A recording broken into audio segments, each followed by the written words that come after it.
constipation, à quoi est-elle due? La constipation est une situation assez courante qui provoque une gêne chez ceux qui en souffrent. Les causes sont nombreuses et les approches sont diverses. Nous vous expliquons dans cet article en quoi consiste cette condition. La constipation a une définition médicale, mais il est également vrai que chaque personne la définit personnellement. Chacun de nous sait quel est son rythme normal de défécation et une altération de celui-ci est propre à chaque individu. En termes stricts et scientifiques, on parle de constipation lorsque la fréquence des selles diminue. Autrement dit, lorsque l'habitude intestinale est inférieure à ce qui est considéré comme normal pour la population générale. Ainsi, on peut dire que ceux qui défèquent moins de 3 fois par semaine sont constipés. Il existe des personnes qui, tout au long de leur vie, défèquent moins de 3 fois par semaine et ne souffrent pas de troubles gastro-intestinaux. Cependant, beaucoup voient leur qualité de vie altérée en réduisant ainsi leur rythme et leurs habitudes intestinales.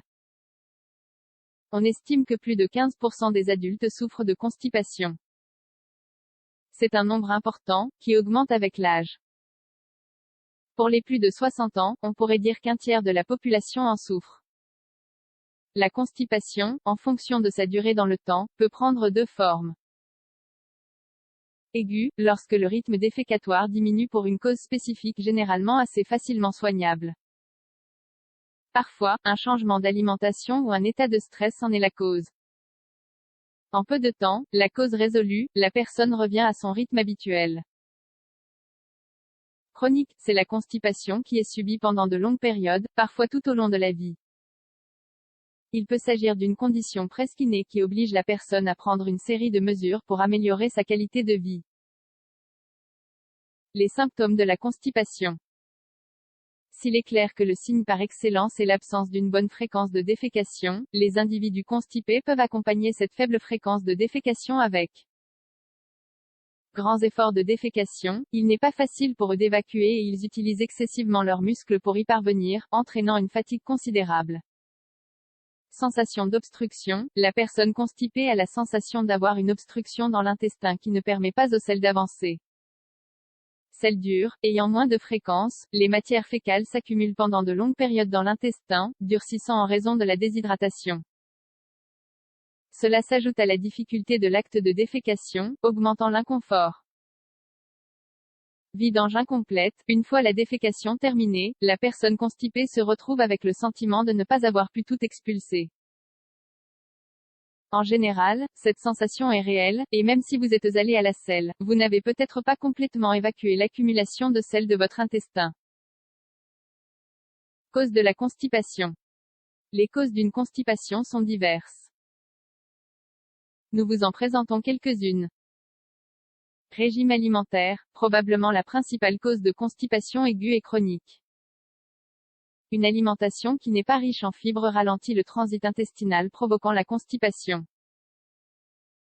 La faible consommation de fruits et légumes est à l'origine de cette cause. Utilisation de médicaments, certains médicaments ont la constipation comme effet indésirable. Il est courant qu'un certain nombre d'antidépresseurs en soient la cause par exemple. En général, le médecin qui les indique conseille au patient de modifier son alimentation et de contrer cet effet indésirable. Hypomotilité, certaines personnes ont un intestin paresseux, avec moins de mouvements qu'ils ne devraient. C'est une condition de naissance et, logiquement, cela ralentit le processus de digestion, retardant la défécation. Maladies générales et systémiques, des pathologies telles que le diabète ou l'hypothyroïdie sont associées à la constipation. Ce n'est pas un mécanisme direct par lequel il la provoque, et ce n'est généralement pas chronique. Cependant, en cas de décompensation de la maladie, le symptôme peut se manifester. Gestation, les femmes enceintes souffrent souvent de constipation. Le mécanisme s'explique par l'augmentation de la taille de l'utérus qui appuie sur les intestins et gêne le transit des selles. Tumeurs intestinales, la cause la plus grave de constipation est un processus oncologique dans le tube intestinal. Le cancer du côlon est l'un des plus répandus et peut commencer ses symptômes par une simple constipation. Maladies neurologiques, les pathologies affectant la conduction nerveuse provoquent également la constipation, comme la maladie de Parkinson ou la sclérose en plaques. Complications de la personne constipée. Au-delà de l'inconfort pour la personne constipée, la persistance du symptôme dans le temps peut conduire à d'autres situations non désirées.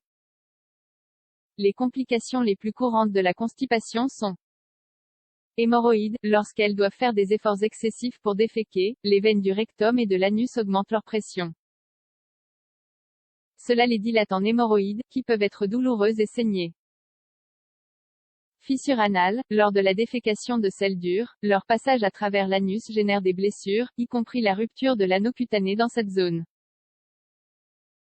Prolapsus rectal. Également en raison d'un surmenage, une partie de l'intestin rectal peut sortir furtivement.